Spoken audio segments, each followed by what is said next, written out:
I think for a while we all just took for granted, well, obviously we have free will, obviously we can choose. But kind of the rise of the atheists is they're starting to say, well, if material is all there is, then there can't be an immaterial realm, there can't be a soul. Yeah. And if it's not a soul and we're just matter, there's no real free will. So I Yeah. guess let's start at the very beginning. How would you Okay. argue we do have free will and we're not just a material body? Yeah. So, okay. So what do you want me to talk about? Why we have free will, or why should we, I Well, think we have a soul? well, let's start with, atheists often say, well, neuroscience can show that the brain is all there is, that you don't need a soul. In other words, we can do Yeah. scanning the brain, and if I'm going to raise my arm like this, you see certain points in my brain light up. So Right. you don't need a soul, you just need a brain. Yeah. How would you respond to that claim, I Well, guess? yeah. I mean, I would agree that if matter is all that exists, it's really hard to see how anything would, or let's just say it this way: if nature is all that exists, and by nature I mean things that can be tested by, through physics and chemistry and biology and through science, right? If nature is all that exists, and science is the study of nature, well, if nature is all that exists, then it's hard to see how anything would be free from the laws of nature, right? It seems the laws of nature would determine everything about nature.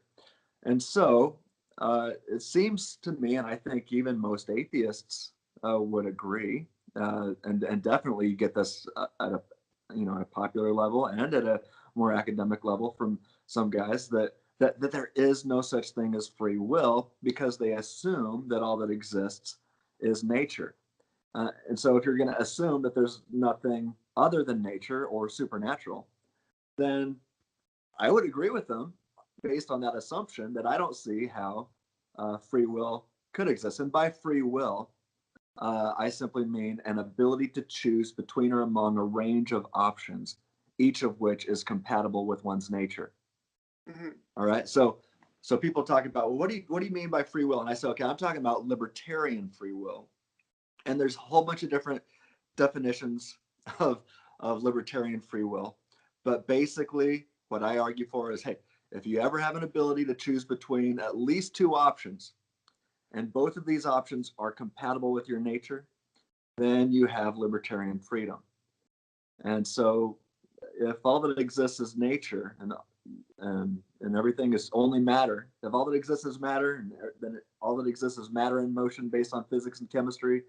Um, I don't see how a human would have an ability to choose between a range of options, both of which or each of which are consistent or compatible with their nature. I would agree with the atheist on that point. So Yeah. if they make that assumption, I would agree with their conclusions. I just disagree with their assumptions, and for good reason. So that's kind of along the lines of what Sam Harris argues. How would you Right. respond to Michael Shermer, who claims that free will is kind of an emerging property through evolution? So something he would say was, well, our free will is limited, right? Like I can't choose to fly, or I I can't choose agree. strength. Yeah, I So, agree with that. and then he'll talk about, for example, in rats, and more and more primitive animals, their range of choices is limited. But as the brain becomes more complex, the range of options opens up, and so it gets to a point where you can't possibly predict what somebody would choose. So, for all intents Yeah. and purposes, we have free will because you can't predict what the Well, outcome. predictions are irrelevant here. We're not talking about what we can predict. Yeah, We're talking about if somebody has a real categorical ability to choose between a range of options, each compatible with their nature. yeah. Well, I think he probably thinks it's the complexity. Like there's an emergence in Yeah, complexity in the brain, so it just becomes so complex the amount of right. choices we. Well, bottom line, if all that exists is matter and nature, then there is it might look to us as if there's a range of options, but there's not. There's Right. only one thing. It's all determined. Given the initial conditions of the Big Bang, the laws of nature, everything is determined. And what seems like might have been a limited range of options really wasn't. There was only one thing you could have actually done in that situation. And, I mean, people try to get around it by appealing to complexity and things like that. That's irrelevant. What matters is, do you have a real categorical ability to choose between or among a range of options, each of which is compatible with your nature? And if so, then you have libertarian freedom. If not, then You don't. All is determined and up to things other than you. So uh, when people say that determinism is true, if it's the naturalist like Sam Harris, or uh, the, the Christian, maybe a Calvinist who might say that God determines all things, well then, whatever you are, you're affirming that something other than you determines everything about you. And that would also include all of your thoughts, your actions, your beliefs, and your behaviors, your intentions. And even Sam Harris says thoughts emerge from background causes over which we are unaware and over which we have no control.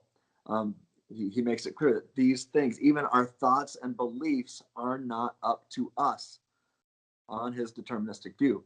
And I'm arguing, hey, there's got to be some things that are up to us, or else rationality goes out the window. Knowledge is illusory.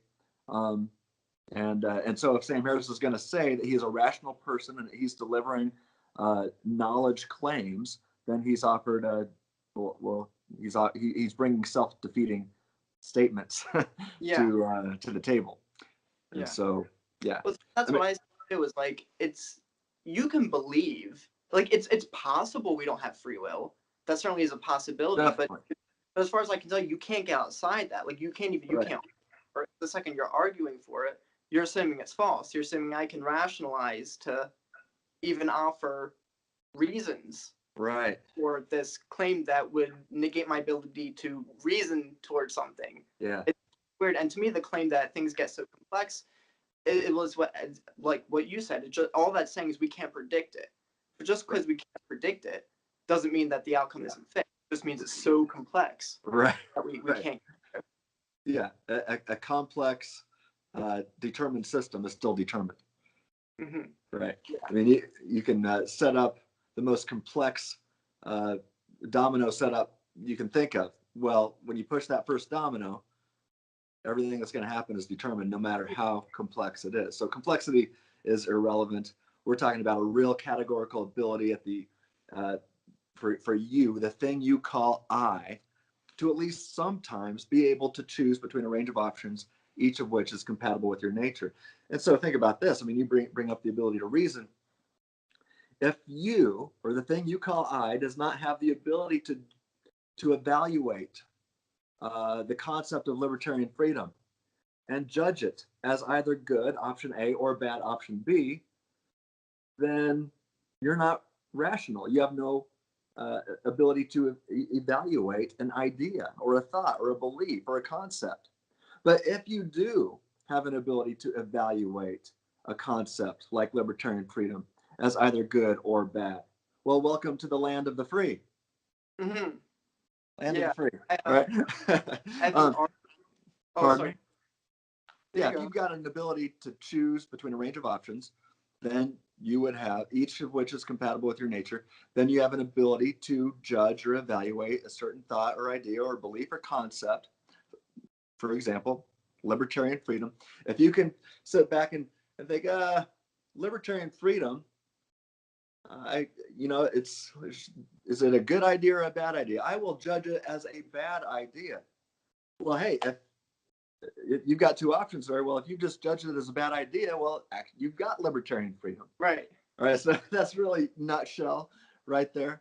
But I like to say it like this: do you possess the ability to reject incoherent thoughts and beliefs in favor of coherent thoughts and beliefs? Yes or no? Now, note, I've given you uh, incoherent thoughts and beliefs and coherent thoughts and beliefs, and I've asked you to choose between do you have an ability to do that? Yes or no? I've given you another range of options. Yes or no is a range of options. You've got two to pick from. Now, if you are determined to only pick yes or no, and you cannot even consider the other one, really, you could not have chosen it, then how do you know your beliefs on the topic are any good, and why should anybody else listen to you? Why should you trust your answer? Why should anyone else listen to your opinions about anything, including that on this topic? And look, if you answer no, that you do not have an ability to choose or to judge the concept of libertarian freedom as either good or bad, well, and if you say no, I don't have that ability, well, then libertarian freedom exists anyway if you affirm um, if you affirm your ability to reject yes in favor of no, then you tacitly affirm yes that you do have that ability. So, um, you know, now I'll tell you this: there's also uh, atheists and atheist philosophers and naturalist philosophers who do reject the idea of the soul, who have come to agree with me here, or we're on the same page. I'm thinking of guys like John Searle, Evan Bales. I think Nagel would be there too. Those are the guys top of my head. These guys definitely not Christians. They're atheists, and I believe they're naturalists. But they realize that if we don't have libertarian freedom, then say goodbye to rationality. So it's not just Christians that are coming to this conclusion. It's atheist philosophers as well who are saying, man, if we don't have libertarian free will, then we cannot engage in the process of rationality. And if we cannot engage in a process of rationality, then we never gain knowledge based on rationality. So say goodbye to the vast majority of knowledge claims too. We don't have any justification for anything that we believe, or at least most of it. And so, yeah, it's not just Christians that are coming to this position. Now, I will say that the Christian worldview makes sense of the position, and I think you can do that with an argument that I've called the free thinking argument against naturalism. I have several free thinking arguments, but this is one of the first ones I came up with, I think, back in 2012. It goes like this. It's 8 steps. It's 4 premises, 3 deductive conclusions, and then a final abductive conclusion, which is really the start of a new argument. But it goes like this. Premise 1, if naturalism is true, human nature does not include an immaterial soul. 2, if human nature does not include an immaterial soul, then humans do not possess libertarian freedom or libertarian free will. 3, if humans do not possess libertarian free will, then humans do not possess the ability to gain inferential knowledge via the process of rationality. 4, humans do possess the ability to gain inferential knowledge via the process of rationality. All right, here's some deductive conclusions. 5, therefore, humans possess libertarian freedom or libertarian free will. 6, therefore, human nature includes an immaterial soul. 7, therefore, naturalism is false. And then 8, abductive conclusion, the best explanation for the existence of the immaterial soul is the biblical view of God. And then I have an argument where that's the first premise of another argument, but we'll save that for another time. But definitely, I mean, we've got 3 deductive conclusions there. Therefore, libertarian free will exists. Therefore, human nature includes an immaterial soul. And then therefore, naturalism is false. Now, I offer weaker arguments, I guess. Sometimes I'll include the word probably in there. I'll say if humans do not include an immaterial soul, then humans probably do not possess libertarian freedom. Only thing that changes there is deductive conclusion 6, and then it just says therefore human nature probably includes an immaterial soul. So yeah, there I you think go. Obviously, apart from the conclusion, the most contended premise would be 2, if I'm not mistaken, would be that the soul directly relates to libertarian free will, if I'm getting. But I think that's laid out so far. Let me bring something up here. Actually, I would say usually the most controversial premise is 3. But as soon as I defend 3 and show that it's strong, people go to 2 to try to, atheists or anybody that doesn't want my argument to be true. Right. They'll go to 2. Some of them start with 2, but just let me give you a brief defense here. Yeah. Of the argument. So premise 1, basically premise 1 is synonymous with if naturalism is true, nature is all that exists. Mm-hmm. So that's not really controversial. Nobody ever starts out attacking that one anyway. So if naturalism is true, nature is all that exists. That's all I mean when I say if naturalism is true, the immaterial human soul does not exist. Why? Because nature is all that exists, okay? So that's pretty straightforward.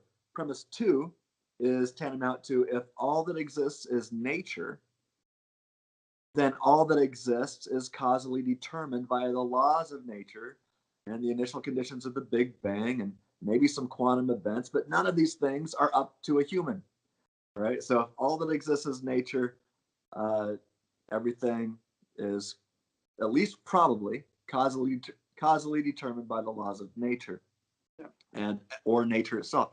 Um, so uh, let's see. So yeah, premise 2: if all that exists is nature, then all that exists is causally determined by the laws of nature, initial conditions of the Big Bang, maybe some quantum stuff, but that's the point there. None of it's up to you. Premise 3. Premise 3 is equivalent with if all things are causally determined, then that includes all thoughts and beliefs. All right, think about that. If all things are determined, that includes all thoughts and beliefs. And if our thoughts and beliefs are forced upon us, and we could have never chosen better beliefs, even if there were better beliefs, Right. but you can't choose them.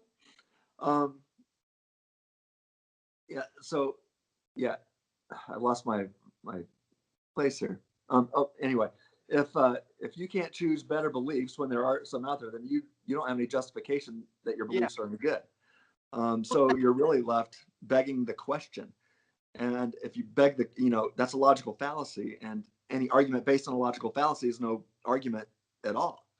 So you Yeah. really lose ground. If you lose grounds of rationality, then you lose. If you don't have an ability to choose between a range of options consistent with your nature, then say goodbye to inference to the best explanation. You don't know if it's the best. Right. Well, and what's funny about that too is when you say best explanation or better beliefs, those terms ultimately become relative because better Right. beliefs pertaining to truth or better beliefs pertaining to survival. It could be that was what Well, was beneficial to our survival through the process of evolution to have an well, illusion of what now, reality is. now you're getting into Alvin Plantinga's work, the evolutionary argument against naturalism. This is close, but Mhm. I've had some people tell me that, I mean, I'm not going to pretend to be anywhere near as smart as Alvin Plantinga, but some people think that the argument that I am offering is even stronger because at least on evolution, your beliefs are aimed at survival. And if that's the case, there's a good chance they might be true. Not necessarily, though, and that's where Alvin Plantinga's Yeah. argument, it's got to get your attention. But if all that exists is nature, and I mean, the laws of nature aren't aimed at anything. And so if all of your thoughts and beliefs are determined by the fizzing and popping of physics and chemistry, it's not aimed at anything. Mhm. So it's definitely not aimed at truth. Yeah, well, that's the weird thing. Well, even if you make the assumption that what's going to be most beneficial to survival is going to be an aim at truth, even if you make that assumption, Right. even the word assumption Yeah. assume I can freely assume something. Right. That's not Regardless your of whether- assumptions aren't even up to you.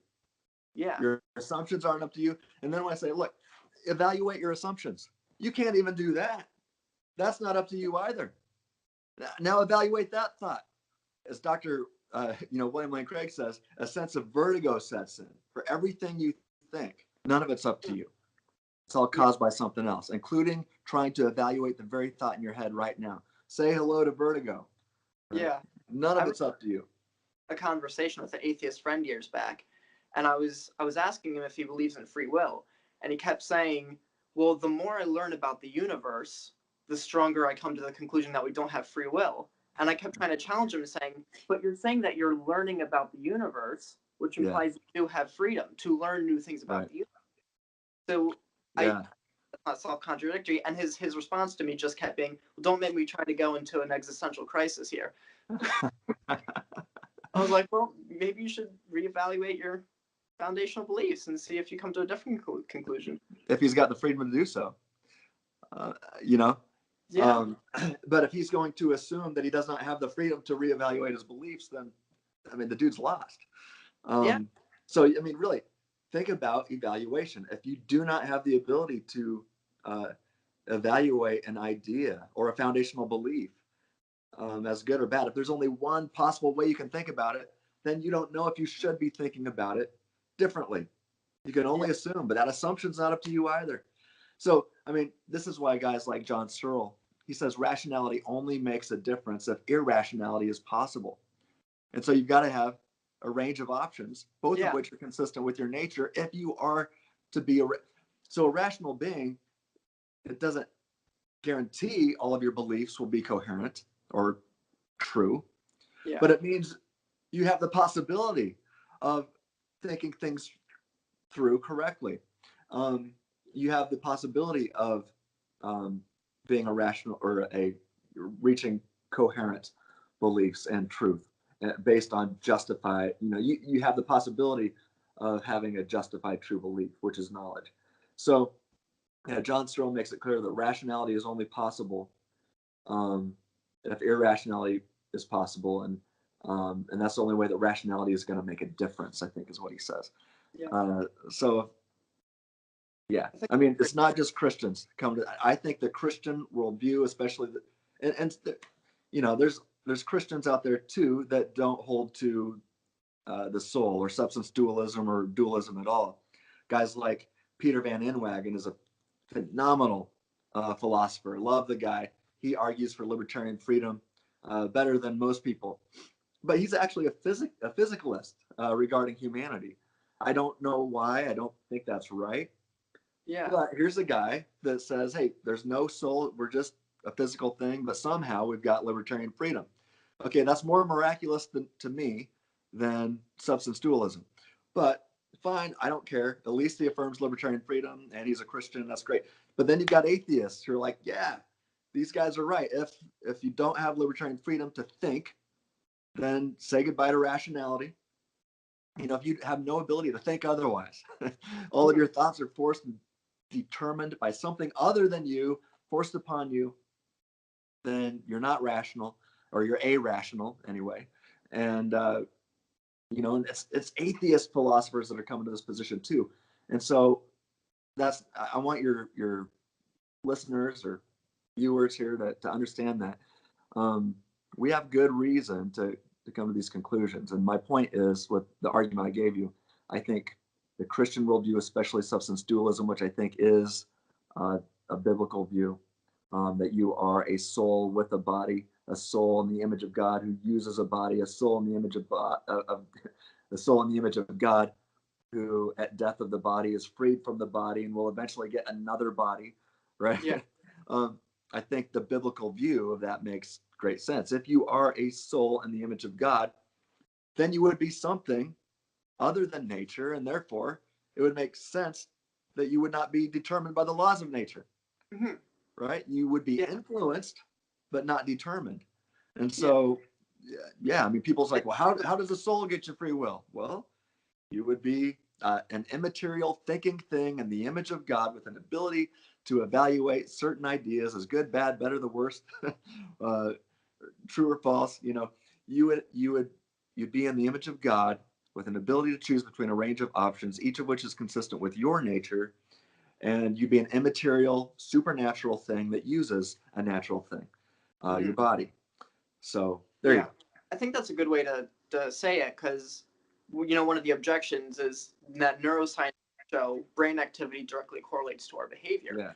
And I really like an analogy that William Lane Craig gave, and I think he was actually quoting someone else who originally gave this analogy. But it was that the mind uses the brain the same way a musician would use a piano. And so just as Yeah. the musician uses the piano as an instrument to make music, so the mind uses the brain as an instrument to interact in the physical world. Yeah. And I believe that's Sir John Eccles. okay, He was, yeah, a neuroscientist. I believe he was a Nobel Prize winning neuroscientist. I think, could be wrong, but yeah, he was the one that made that comparison. yeah, I really like that, because there was a debate years back between John Lennox and Michael Shermer. Yeah. And Michael Shermer really fought against this idea, because he said, well, look, if the brain is damaged, then you can, function properly in the world. So it seems much more that the brain would have to deal with your actions than some immaterial mind. And the reason I really like that analogy is because just as if the piano is damaged in some way, it Right. affects the musician's ability to make music. So if your brain is damaged, it affects the mind's ability to use it to function properly. You know what? That just brings to mind a great conversation I had with my grandpa a few years ago. He died a couple of years ago, but he's a guy, fought in World War II and went to Harvard, graduated top of his class. Just a brilliant guy. And, towards the end of his life, he's in his 90s, a few years ago. And he said, Tim, he kind of had a moment of clarity. He was kind of, really struggling with Alzheimer's. But he had a moment, and we had a good talk on the phone. He's like, Tim, I'm not as smart as I used to be. And I said, Grandpa, I said, you're brilliant. I said, but right now, it's just your brain isn't working like it used to, but your soul is smarter than ever. You, as a soul, have so much knowledge that you've gained, and you're having a hard time maybe using a damaged brain, but you are brilliant. And once you are freed from your body, you're going to be thinking quite nicely and better than ever before. And that was one of my last really good conversations I had with my grandpa. And he thanked me so much. And he said, Tim, you just brought me so much peace. So, there's pastoral significance and with understanding this also.